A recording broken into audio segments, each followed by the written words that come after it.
अच्छा, हम एक बार फिर आप सभी का स्वागत करते हैं दिव्य धारा के संस्करण में। आइए परमेश्वर के वचन को हम लोग खोलेंगे। प्रेरितों के काम और उसका दूसरा अध्याय और 4 पद। प्रेरितों के काम दूसरा अध्याय 4 पद। वह इस प्रकार लिखा है, वे सब पवित्र आत्मा से भर गए और जिस प्रकार आत्मा ने उन्हें बोलने की सामर्थ्य दी, वे अन्य अन्य भाषा बोलने लगे। हम लोग 2 दिन पहले देखे कि वे पवित्र आत्मा से भर गए, और ये इस दिन को हम लोग स्मरण कर रहे हैं जिस दिन कलीसिया का जन्म हुआ, पिंतेकुस्त के दिन, जब पवित्र आत्मा उन 120 लोगों के ऊपर उंडेला गया, जो ऊपर की कोठरी में 10 दिनों से बाट जो रहे थे। उनको नहीं मालूम था किस दिन पवित्र आत्मा उतरेगा, परंतु परमेश्वर ने जगत का सृष्टि करने से पहले इस दिन को नियुक्त किया था। यही वो पिंतेकुस्त का पर्व होगा जिस दिन पवित्र आत्मा स्वर्ग से उतरेगा और मानव के अंदर वो प्रवेश करेगा। परमेश्वर आरंभ से कोशिश कर रहा था परमेश्वर मनुष्य के अंदर निवास करे, परंतु परमेश्वर को मनुष्य ने छोड़ दिया था। आदम और हवा के पाप में गिरने के कारण परमेश्वर और मनुष्य के बीच में अलगाव हो गया था। परंतु परमेश्वर आज इस दिन को लेकर आया कि एक बार फिर से परमेश्वर मनुष्य के अंदर में समा जाए। और पवित्र आत्मा जब उनके ऊपर उंडेला गया, यहां पर लिखा है वे लोग पवित्र आत्मा से भर गए। और हम लोग देखे, भरने का अर्थ होता है जैसे मानो नदी आई है स्वर्ग से और ये जल इनके अंदर भर गया, जो यीशु मसीह ने कहा था, और उनके अंदर से अब जीवन का सोता और नदियां उमड़ेंगी। परंतु आज हम लोग दूसरे भाग पर अध्ययन करने जा रहे हैं। केवल इतना ही नहीं हुआ कि वे पवित्र आत्मा से भर गए, इतना भर गए, इतना लबालब भर दिया परमेश्वर ने कि अब जल बाहर निकलेगा, जल बाहर गिरेगा। और उसका जो है प्रतीक ये हुआ कि इनके मुंह से अन्य अन्य भाषाएं निकलने लगी। लेकिन जिस प्रकार आत्मा ने उन्हें बोलने का सामर्थ्य दिया, यानी कि अब जो कुछ ये लोग बोल रहा है, जो कुछ इनके मुंह से निकल रहा है, ये पवित्र आत्मा इनको सामर्थ्य दे रहा है बोलने के लिए। तो यहां हम लोग पहली बात ये सीखते हैं, जब पवित्र आत्मा हमारे ऊपर आता है, जब पवित्र आत्मा का सामर्थ्य से हम भरे जाते हैं, तो पवित्र आत्मा हमारे द्वारा से बात करने लगता है। क्योंकि हम इतना पवित्र आत्मा से भर जाते हैं कि हमारी अपनी बातें समाप्त हो जाती है, हम खाली हो जाते हैं अपनी बातों से, अपने गुणों से, अपने इज्जत से, अपने शिक्षा से, अपने अपने परिवार से, अपने जाति से, अपने कलीसिया से। हम लोग इतना भरे रहते हैं कि हम लोग गुणगान करते रहते हैं केवल अपने परिवार का, अपने जीवन का, अपने गुणों का, अपने शिक्षा का, अपने वरदान का, और जो इज्जत हम लोगों को दुनिया में मिलता है। परंतु जब पवित्र आत्मा उतरता है तो वो जल के समान है, सारे गंदगी को, सारी हमारी जो बातें पाई जाती है, पवित्र आत्मा उसको धकेल करके बाहर निकाल देता है। और पवित्र आत्मा पूरी तरह से हम पर नियंत्रण करता है। और परमेश्वर का वचन कहता है जो हमारे अंदर रहेगा वही हमारा नियंत्रण करेगा। और अब ये 120 लोग अपने नियंत्रण से बाहर है, ये लोग, क्योंकि इनका जीव जिस भाषा को बोलते बोलते ये बड़े हुए थे। हम सभी के पास एक मातृभाषा है, और मातृभाषा वो है जो हमारी माँ ने बोला है। और जब हम जन्म लिए हैं, हम माँ से उस भाषा को सुनते हैं और वो भाषा हमारे दिल की भाषा बन जाती है, वो हमारी मातृभाषा होती है। ये जो 120 लोग यहाँ पर बैठे हैं, इनकी एक मातृभाषा है, और इनकी मातृभाषा का नाम है आरामाइक, जो इब्रानी भाषा का उपभाषा था। ये लोग इब्रानी भाषा भी बोल सकते थे, पर उतना अच्छे तरीके से नहीं, क्योंकि ये लोग बहुत पढ़े लिखे तबके से नहीं आते थे। ये बोलचाली भाषा, हिब्रू का जो बोलचाल भाषा था अरामाइक, जैसे हिंदी का भोजपुरी है उपभाषा, उसी प्रकार से ये लोग अरामाइक भाषा बोलते थे। इनका जीव अरामाइक भाषा का शब्द उच्चारण करने के लिए ट्रेंड किया गया था।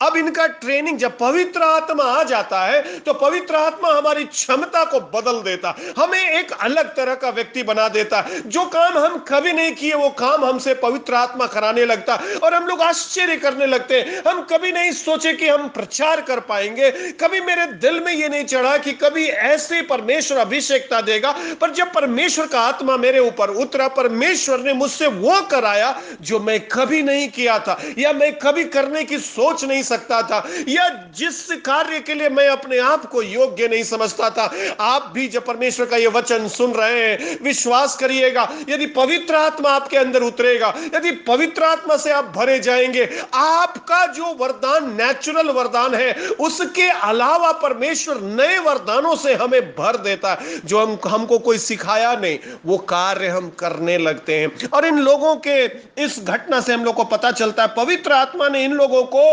एक क्षण के अंदर भाषा, व्याकरण, वाक्य संरचना सब सिखा दिया, जिसको सीखने के लिए हम लोगों को 10 साल लग जाता है। जिस नई भाषा को, अंग्रेजी भाषा को जब हम लोग सीखना शुरू करते, हम लोग मैट्रिक और कॉलेज पास कर लेते, तो भी हम लोग ठीक से बोल नहीं पाते, क्योंकि ये दूसरों की भाषा है। और ये लोग जो है, जैसे ही पवित्र आत्मा इनके अंदर आया है, ये लोग अन्य अन्य भाषा में बात कर रहे हैं। और अन्य अन्य भाषा नीचे आप पाएंगे तो वो भाषा है, ऐसी भाषा नहीं जो कोई नहीं समझ रहा है, ऐसी भाषा जो वास्तविक बोलचाल की भाषा है। ये एक विचित्र चिन्ह था। ये अन्य भाषा वो अन्य भाषा नहीं है जिसके बारे में बाद में पौलुस बताएगा कि तुम स्वर्गदूतों की भाषा में बात, ये अन्य भाषा दूसरा अन्य भाषा है। ये अन्य भाषा उस देश के आसपास जो देश और क्षेत्र थे, वहां के बोलचाल की भाषा ये लोग बोल रहे हैं। क्या दर्शाता है? ये जो चिन्ह दिखाई दे रहा है, हम लोग देख रहे हैं विस्फोट हुआ है वहां पर, दूसरा हम लोग देखे वहां आग दिखाई दिया है, तीसरा वे लोग भर गए हैं, मानो जल उनके अंदर आ गया है, और अभी हम लोग चौथा देख रहे हैं, इतना वो लोग भर गए हैं कि उसका चिन्ह दिखाई दे रहा, सचमुच ये लोग भर गया है। परमेश्वर जब चुनता हम लोगों को, मेरे प्रियो, जो प्राइमरी काम है, जो प्राथमिक काम जिसके लिए परमेश्वर चुनता है, वो है गवाह बनने का। और गवाह को जब आप ले जाएंगे कोर्ट में, तो गवाह को बोलना पड़ेगा, तुमने क्या देखा, इतने समय में तुम कहां थे, जब ये घटना घट रही थी तुम क्या कर रहे थे। और गवाह के बोली को नोट किया जाता है, उसका एक एक शब्द, गवाह का एक एक शब्द लिखित किया जाता है, क्योंकि गवाह का काम है गवाही देना। और जब यीशु मसीह ने अपने चेलों को कहा था, जब पवित्र आत्मा तुम पर उतरेगा, तुम सामर्थ पाओगे और तुम मेरे गवाह ठहरोगे, और ये गवाह ठहरोगे दुनिया के छोर तक, पहले यरूशलेम में अरामाइक भाषा में, उसके बाद यहूदिया में, यहूदिया प्रांत में जितनी भाषा बोली जाती वो भाषा में, उसके बाद समरिया में जो भाषा बोली जाती, उसके बाद दुनिया के छोर तक, हर भाषा में मुझको, तुम लोगों को मेरा गवाही देना है। और पिन्तेकुस्त हम लोगों को बता रहा है कि ये जो पवित्र आत्मा उतरा है, ये ग्लोबल पवित्र आत्मा है।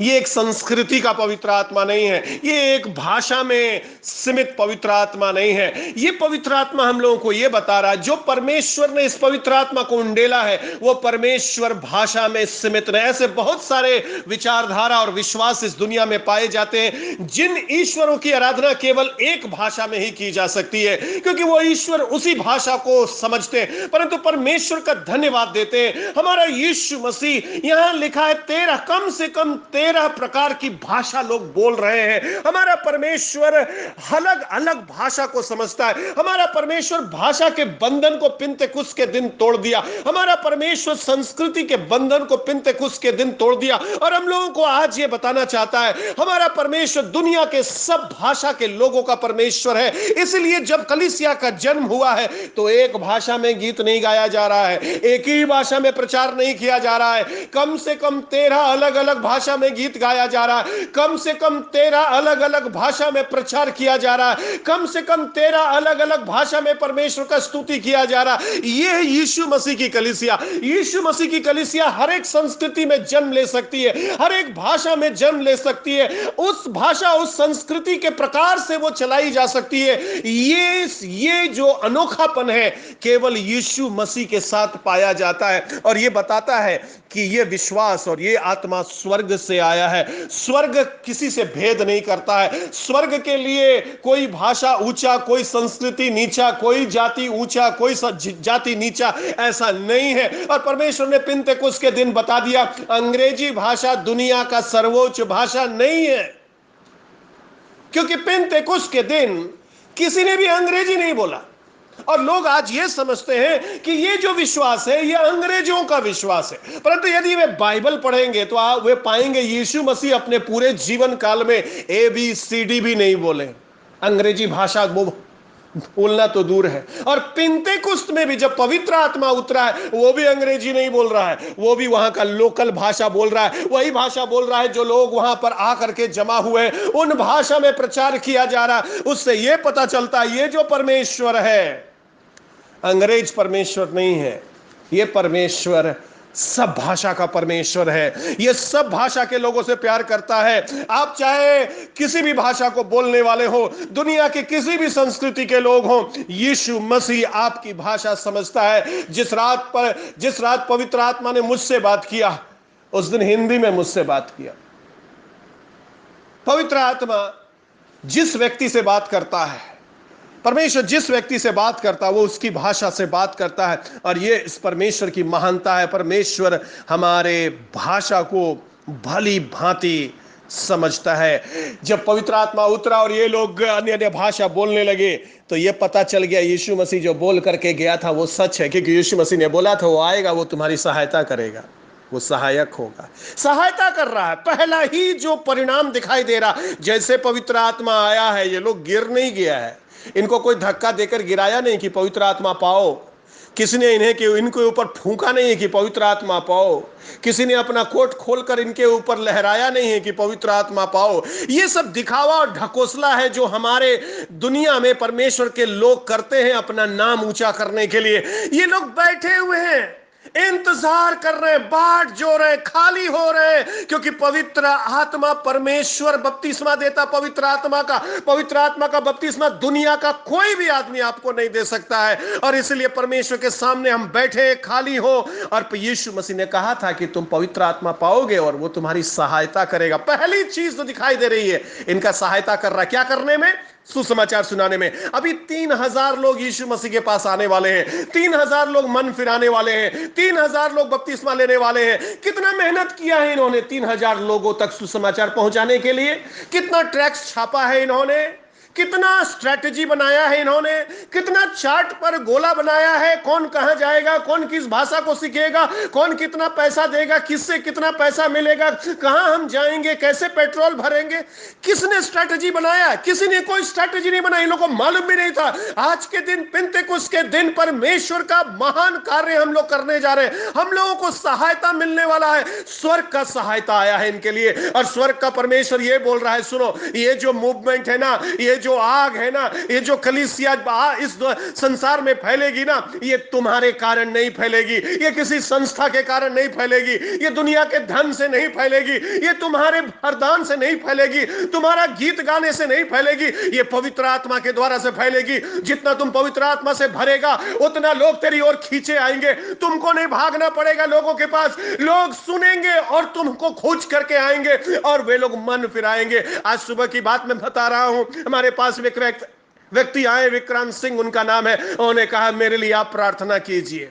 अब मैंने पूछा आप मुझसे क्यों बोल रहे हैं, आप तो यीशु मसीह को जानते भी नहीं। उन्होंने कहा किसी ने बताया है आप लोग प्रार्थना करेंगे तो चमत्कार होता है। मैंने कहा क्या समस्या? उसने अपनी समस्या बताई और मैंने आपका नाम लिख लिया। मैंने उसको कहा आज से मैं आपके लिए प्रार्थना करने जा रहा हूं। पवित्र आत्मा जब आपके अंदर कार्य करने लगता है, लोग आपको आकर के पूछेंगे ये कौन सा परमेश्वर है जो प्रार्थना सुनता है। ये व्यक्ति यीशु मसीह के बारे में कुछ नहीं जानता है, पर आत्मा ने किसी के द्वारा इसके कान में डलवा दिया। ये लोग प्रार्थना करने वाला लोग हैं और इन लोगों का प्रार्थना इनका परमेश्वर सुनता है। इनका परमेश्वर जिंदा परमेश्वर है। और आज मैं आपको चैलेंज करना चाहता हूं, आप रोज सुबह जब उठते प्रभु से बोलिए, प्रभु कोई ऐसा व्यक्ति मेरे सामने लाइए जो मुझसे पूछेगा ये क्या हो रहा है तुम्हारे जीवन में, ये कौन सा परमेश्वर जिसकी तुम आराधना करते हो, और मैं उसको तेरे बारे में बताऊंगा। यही हुआ पिंतेकुस्त के दिन। ये लोग दौड़ करके बाहर नहीं गया है, लोगों को खींच खींच कर नहीं ला रहा है कलीसिया के अंदर, लोग दौड़े चले आ रहे हैं। क्यों मालूम है? यीशु मसीह बोला था ये तुम्हारी सहायता करेगा। पवित्र आत्मा तुम्हारी सहायता करेगा। सुसमाचार तुमको नहीं सुनाना है, तुम सुना भी नहीं पाएगा, क्योंकि ये मूर्खतापूर्ण प्रचार है मनुष्यों के लिए। पर जब पवित्र आत्मा तुम्हारे अंदर आ जाएगा, वो तुमको इस्तेमाल करेगा और तुम्हारी सहायता करेगा। यीशु मसीह ने एक बात और कहा था, वो मेरी महिमा करेगा। वो मेरी बातों को तुम्हें स्मरण दिलाएगा। और यीशु मसीह एक बार फिर सच साबित हुआ, क्योंकि यहां पर लिखा है जब वे लोग अन्य अन्य भाषा बोल रहे हैं, मालूम अन्य भाषा में क्या पाई जा रही है? 11 पद में लिखा है वे परमेश्वर के बड़े बड़े कामों की, उनको मालूम भी नहीं उनका जीभ क्या बोल रहा, ओठ क्या बोल रहा है, उनका कंठ से क्या निकल रहा, उनको कुछ नहीं मालूम है। परंतु जो दूसरे लोग हैं, जो आकर के जमा हुए लोग, परमेश्वर की स्तुति कर रहा है, लोग यीशु मसीह का महिमा कर रहा है। लोग जब पवित्र आत्मा तुम पर आएगा, वो तुम्हार से मेरी महिमा कराएगा, मेरा बात को तुम्हें स्मरण दिलाएगा। यीशु मसीह का एक एक बात सच साबित हो रहा है। जब पवित्र आत्मा आएगा तो तुम बेहोश नहीं हो जाएगा, तुम खड़ा हो जाएगा गवाही देने के लिए। तुम परमेश्वर की महिमा करेगा, तुम्हारे जीभ से परमेश्वर की महिमा निकलेगी। तुम जब मुंह खोलेगा तो परमेश्वर का स्तुति होगा, लोगों को परमेश्वर लाएगा। बहुत सारे लोग हमारे पास आए, सेवा करना चाहते हैं, परमेश्वर का सेवा करना चाहते हैं, परमेश्वर ने हमको बुलाया, परमेश्वर ने हमको वरदान दिया है, पैसा कितना मिलेगा?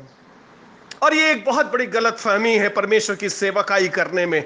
ये भ्रम फैलाया गया है कि यीशु मसीह के पीछे चलेंगे तो रुपयों का लाभ होगा। और मैं आपको कहना चाहता हूं कि यदि आप इस भ्रम में हैं और मसीही विश्वास के अंदर पाए जाते हैं, कितना पैसा का लाभ होगा, तो इस विश्वास में रहना बेकार है।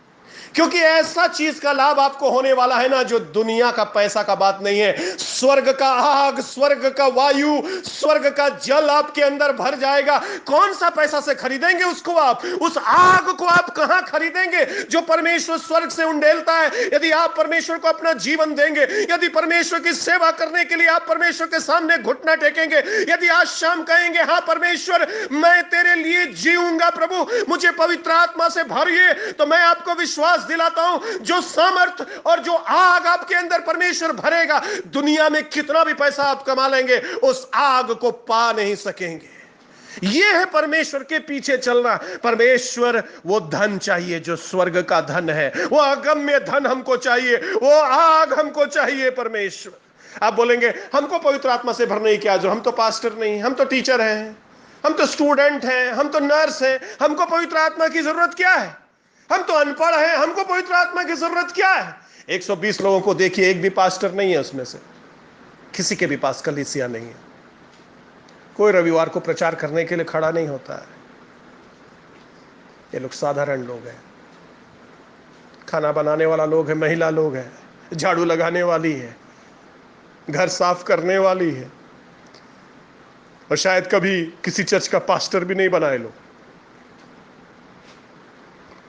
पर पवित्र आत्मा इनके ऊपर उतरा। पवित्र आत्मा उनको नहीं दिया जाता है केवल जो कलीसिया चलाएंगे। पवित्र आत्मा हर विश्वासी के लिए जरूरी है, क्योंकि हर विश्वासी को यीशु मसीह ने यह आदेश दिया है, जाओ मेरा सुसमाचार सुनाओ। पवित्र आत्मा कलीसिया चलाने के लिए नहीं है, सेवा का लाहट के लिए नहीं है। पवित्र आत्मा सामर्थ्यशाली मसीही जीवन जीने के लिए है। और परमेश्वर हम सबको अपना आत्मा से भरना चाहता है, और हम लोगों को अपनी शक्ति के द्वारा वो इस्तेमाल करना चाहता है। अन्य अन्य भाषा वो लोग बोल रहे हैं, अलग अलग भाषा को वो लोग बोल रहे हैं। परमेश्वर का धन्यवाद हो, हमारा परमेश्वर सब भाषा जानता है। हमारा परमेश्वर वैश्विक आंदोलन शुरू किया, इसलिए आज हम लोग परमेश्वर की आराधना कर रहे हैं। आज हम लोग परमेश्वर का धन्यवाद कर रहे हैं। जहाँ कहीं भी आप बैठे हुए हैं, आप याद करिए परमेश्वर विश्व भर का परमेश्वर है, पूरे ब्रह्मांड का परमेश्वर है। और उसके वचन में लिखा है सारी सृष्टि उसके द्वारा सृजी गई है, सारा भाषा उसका दिया हुआ है, सारा ज्ञान उसका है, और इस दुनिया को वो चलाने वाला परमेश्वर है। उसके उसके उसके सामर्थ्य का आकलन हम लोग कर भी नहीं पाएंगे। ये जीव जिससे वो लोग प्रचार कर रहे हैं, मेरे प्रिय अन्य भाषा बोल रहे हैं, ये खतरनाक चीज़ है, क्योंकि इसी जीव को शैतान इस्तेमाल करता है लोगों को बेवकूफ़ बनाने के लिए, चालबाजी की बात बोलने के लिए, लोगों को दिल में कुछ और मुंह में कुछ करने के लिए, चापलूसी करने के लिए, दुष्टता की बात करने के लिए, चुगली करने के लिए, कानाफूसी करने के लिए, निंदा करने के लिए, मजाक उड़ाने के लिए। भजन संहिता 34:13 में लिखा है, बुराई करने से जीभ को रोकना, क्योंकि ये पवित्र आत्मा का हथियार है। अगर शैतान के लिए भी इस्तेमाल करेंगे इसको, तो पवित्र आत्मा का काम आपसे नहीं होगा। इसलिए प्रभु को बोले, प्रभु मेरे जीव को छू लीजिए, प्रभु अंगारा चाहिए, अंगारा चाहिए। भजन 37:30 में लिखा है, धर्मी के मुंह से बुद्धि और न्याय की बात निकलती है। दाऊद कहता, मैं अपनी मुंह की चौकसी करूंगा। और यशाया जब पहुंच गया परमेश्वर के मंदिर में, जब परमेश्वर का दर्शन उसको होता है, जब वो देखता है सराप उड़ रहे हैं, दो पंख से अपने चेहरे को ढपे हैं, दो पंख से अपने पैरों को ढपे हैं और दो पंख से उड़ रहे हैं, तो यशाया चिल्लाता है, बोलता है, प्रभु मैं तो अशुद्ध होठ वाला हूं, मेरा होठ से गलत गलत बात निकलता, अपशब्द बोलता हूं, गाली देता हूं प्रभु, लड़ाई करता हूं, चुगली करता हूं, कानाफूसी करता हूं, निंदा करता हूं, मजाक उड़ाता हूं लोगों का। मैं तो अशुद्ध हूं प्रभु, क्योंकि मेरा होठ, मेरा जीव अशुद्ध है। और जानते था परमेश्वर ने क्या क्या किया? और केवल ये नहीं बोलता मैं अशुद्ध हूं, मेरे साथ जितने भी लोग रहते हैं प्रभु सब अशुद्ध होठ वाले हैं।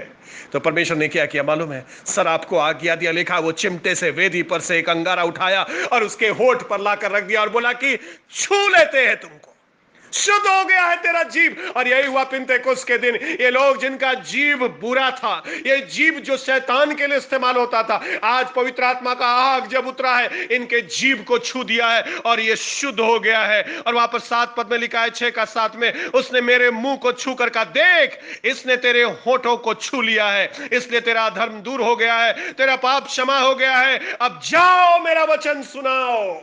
पवित्र आत्मा आज हम लोग को बता रहा है, पिन्तेकुस्त के दिन उनके जीव को परमेश्वर ने छू करके अग्निमय बना दिया। परमेश्वर की सेवा उस जीव से नहीं कर पाएंगे आप प्रभावशाली तरीके से, जिस जीव का आप शैतान के लिए भी इस्तेमाल करते हैं। यदि दोनों तरफ का गीत आप गाते हैं तो आपके गीत में कोई प्रभाव नहीं होगा। यदि आपके कलीसिया में बाजा बजाने वाले लोग दोनों तरफ का के लिए बाजा बजाते हैं तो कोई फायदा नहीं होगा।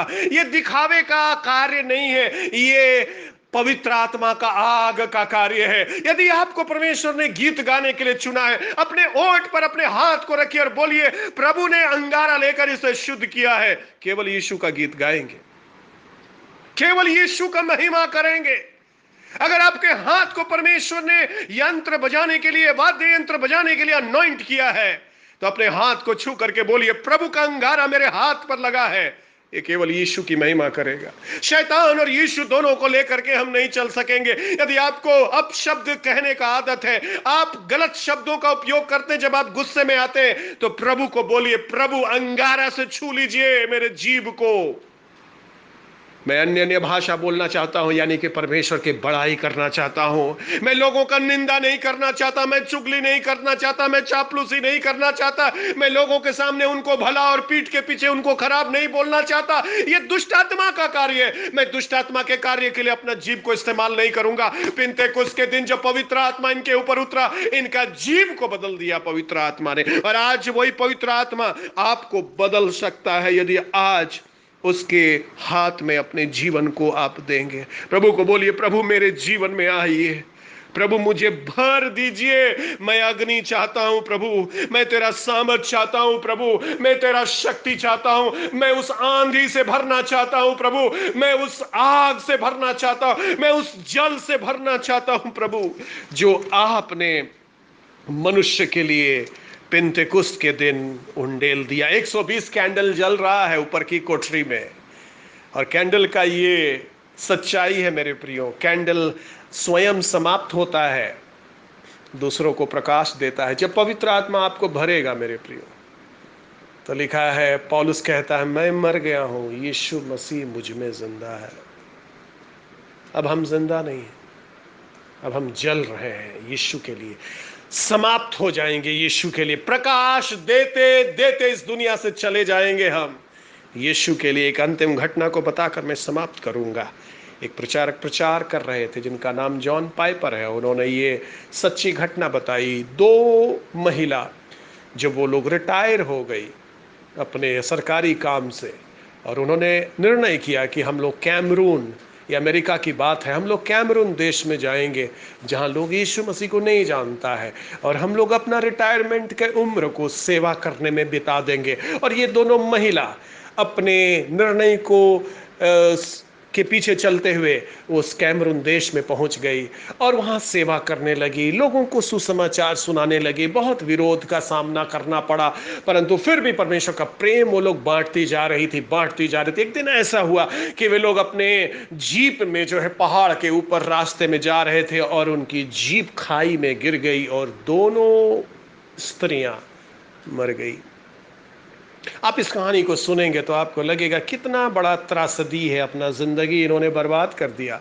भला चंगा ये रिटायर हो गई थी, अपने घर में आराम से रहती, केक बनाती, खाती, लोगों को खिलाती और अपना जिंदगी जी करके फिर परमेश्वर के पास जाने का इंतजार करती, क्योंकि बैंक में इनके पास पैसा था। नहीं, ये त्रासदी नहीं है। जॉन पाइपर कहते हैं ये त्रासदी नहीं, त्रासदी मैं आपको बताता हूं। एक और दंपति थे फ्लोरिडा अमेरिका में, बहुत पैसा उन्होंने कमाया। उन्होंने अर्ली रिटायरमेंट लिया, पहले रिटायरमेंट ले लिया 10 साल पहले कि हम लोग एक पानी का जहाज खरीदेंगे और उस जहाज में हम लोग अलग अलग तट पर जाएंगे और हम लोग सी शेल को कलेक्ट करेंगे। समुद्री तट से जो शिप होती है उसको हम लोग जमा करेंगे। खूबसूरत शिप पाई जाती है। और जॉन पाइपर कहते हैं कितना बड़ा त्रासदीपूर्ण जीवन इनका है, इन दो व्यक्तियों का। जब ये लोग स्वर्ग के पास, जब स्वर्ग में जाएगा सिंहासन के पास और यीशु मसीह को बोलेगा, देखिए यीशु मसीह, हम लोग ये खूबसूरत खूबसूरत सी शेल जमा करके लाए हैं जो समुद्र तट में बिखरा रहता है, हमने सारा जीवन इसमें लगाया है। कितना दुखद अंत है। पर वो जीवन जिन्होंने यीशु के लिए कैंडल वो बन गए और अपने आप को उन्होंने लगा दिया यीशु की महिमा के लिए। आज मैं आपको चुनौती देने जा रहा हूं, प्रभु को अपना जीवन दे दीजिए। उसके साथ चलना दुनिया के सब आशीषों से कहीं बड़ी आशीष है। परमेश्वर अपना अनुग्रह दीजिए, हम लोगों को आग से भरिए, इस्तेमाल कीजिए। यीशु के नाम से मांगते हैं, ऐसा ही।